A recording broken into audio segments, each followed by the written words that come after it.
ito kayo naka off ngayon yan, yung yan. Tapos dito i-release po muna natin yung pressure nito, ito banda.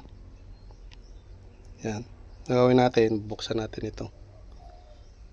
Ang pagbukas nito yung pa left. Yan,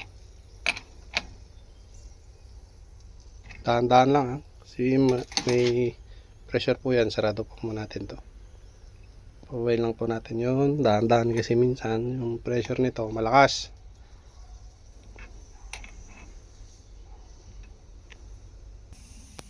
Yan, may naririnig kayo niyan. Yan po ay pressure. Yan, pasigawin po natin yan, bumaba na po doon. Yung mag 0-0 yan. Yan, okay na po. Tapos dadagdagan natin ng tubig. Ito lang kayo, huwag na kayo magamit nito, kasi bubuhatin nyo pa yan. Ito na lang, buksan nyo lang muna to, kasi yung tangke natin meron pa naman po laman. Yan, kung wala na po talaga siyang tubig, lagyan na lang natin, pero meron pa po yan. Yan, dahan-dahan lang po pagbukas kasi may pressure po yan. Oopsie. Yan, tubig na po yan ay galing dito sa may pressure tank, pinabalik lang yan. Stable na po siya.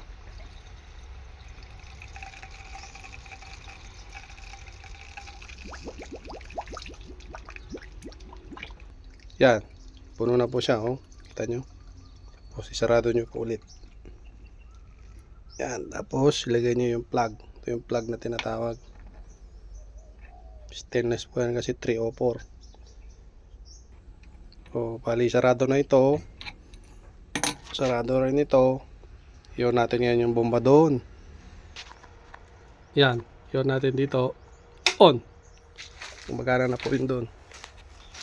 So konting bilis lang.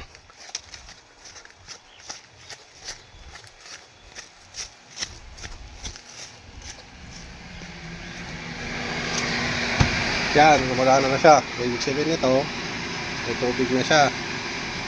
Bahala lang naman natin ito. Buksan. Pag binubuksan mo to, yung pressure bumabagsak, ibig sabihin may pumapasok na sa tangke.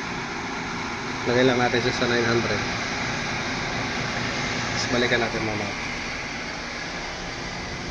Ito, nagpipiling siya ngayon. Hanggang dito siya sa may in between dito sa may 60 tsaka 50. Dito naman, wag na natin siya palagpasin ng 80.